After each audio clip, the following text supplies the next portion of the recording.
ಕಳಿಸ್ತಾನೆ.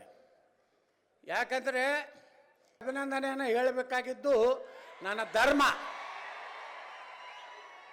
ನನ್ನ ಸಂಸ್ಕಾರ ಏನು ಕಲಿಸಿದೆ ಅಂದರೆ, ಇವತ್ತು ಸಿದ್ದರಾಮಯ್ಯನವರು ಒಳ್ಳೆ ಕೆಲಸ ಮಾಡಿದಾಗ ಸರ್ಕಾರದ ಕಾರ್ಯಕ್ರಮದಲ್ಲಿ ಅವರಿಗೆ ಅಭಿನಂದನೆಯನ್ನು ಗೌರವ ಕೊಡುವಂಥದ್ದು ನನ್ನ ಧರ್ಮ ಮತ್ತು ಕರ್ತವ್ಯ ಅಂತ ನಾನು ತಿಳ್ಕೊಂಡಿದ್ದೇನೆ.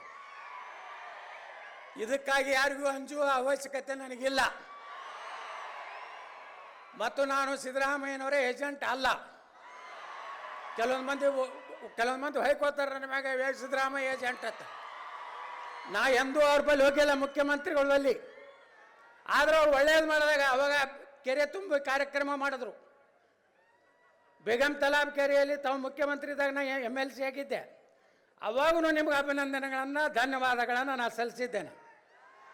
ಇವತ್ತಿಗೂ ವಿಜಯಪುರದಲ್ಲಿ ಅಕ್ಕ ಮಹಾದೇವಿ ಯೂನಿವರ್ಸಿಟಿ ಹೆಸರಿಟ್ಟಂಥ ನಿಮಗೆ, MB ಪಾಟೀಲ್ರಿಗೆ ಬಸ್ ಸ್ಟ್ಯಾಂಡಿಗೆ ಚೆನ್ನಮ್ಮನ ಮೂರ್ತಿ ಕೊಟ್ಟು ಅಲ್ಲಿ ಜಾಗ ಕೊಡಿಸಿದಂಥ ನಿಮಗೆ, MB ಪಾಟೀಲ್ರಿಗೆ, ರಾಮಲಿಂಗಾರೆಡ್ಡಿಗೆ ಅಭಿನಂದನೆಗಳು. ಇದಕ್ಕೇನು ರೊಕ್ಕ ರೂಪಾಯಿ ಬೇಕಾಗೋದಿಲ್ಲ. ಇದಕ್ಕೇನದು ಪುಕ್ಸಟ್ ಧನ್ಯವಾದ ಹೇಳೋಕ್ಕೇನು ರೊಕ್ಕ ಬೇಕಾ?